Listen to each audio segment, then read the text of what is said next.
So here we are. This is the panel I repaired and put in yesterday. It is bent down slightly, so when I put the oversill on, it folds into place and I have some tension. So the spot welds will hopefully have something to grab onto. So now I'm working on fixing this hole, and I didn't have any real reference on what was there, so I just mimicked something. I used parts of the sill panel I'm not using anymore. I will only use the rear section of that panel. So this ugly piece of sheet, I folded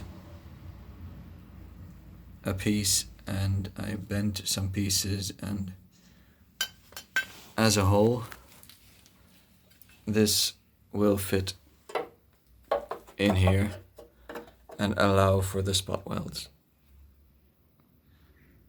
So what I'm now going to do is I'm going to fill all these ugly openings with weld and then grind it smooth, and hopefully it'll look a little bit like a panel.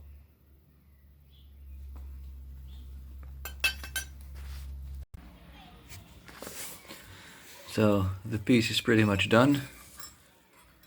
It looks semi-decent from the outside. On the inside I welded it quite thick, and I hardly cleaned that because I don't need to clean that, and I want material to be on the back side just to increase strength. So whatever I ground off at the front doesn't weaken the panel. And this is the part where other panels need to mate up to, and where the water will pass through, if any. I hope to keep the car dry now. So this panel is pretty much done. It's going to get 2 layers of zinc compound. Let me see, yep, like that. It's going to get 2 layers of zinc compound, which each require half an hour to dry on both sides. So 2 hours in, I'll be welding this into the car, and then the inner sill repair is done. Well, I don't know whether this was originally like this or whether there was a third spot weld possibility, I don't know. But it's better than nothing. It's better than the brown powder version that was in there. So this is it. So the panel is welded in. I burned a big old hole straight through, so I had to fill that. And I hardly touched the welds. I ground off a bit here. And there's no need to finish them. They just need to be not touching the outer panel, so I ground off a bit here to make sure. Here as well. This is all pretty much flat anyway.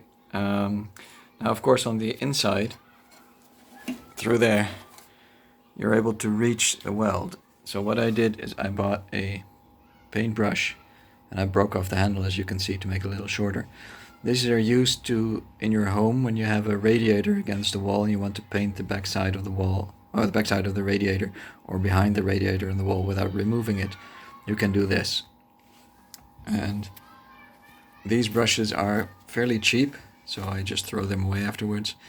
And I broke the handle off to a point that I can stick it in like this and paint the side, the back side of the panel.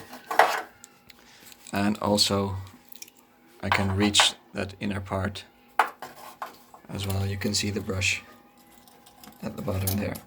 So that'll get another nice zinc coating.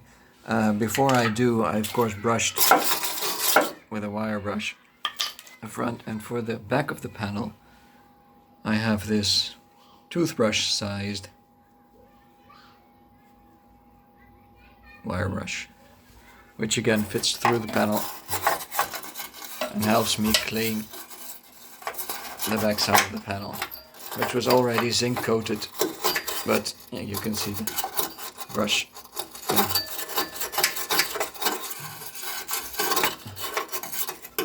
So that helps. I think it helps.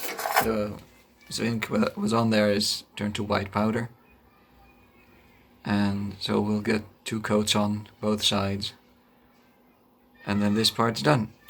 Next we have this funny little panel, which will, if I can manage with one hand, yep, I think I can, go on like this. And once that's done, I still need to make it fit properly. And when that's done, I'll have the strength back in the car. Not yet the looks, as you can see, but at least the strength will be back in the car.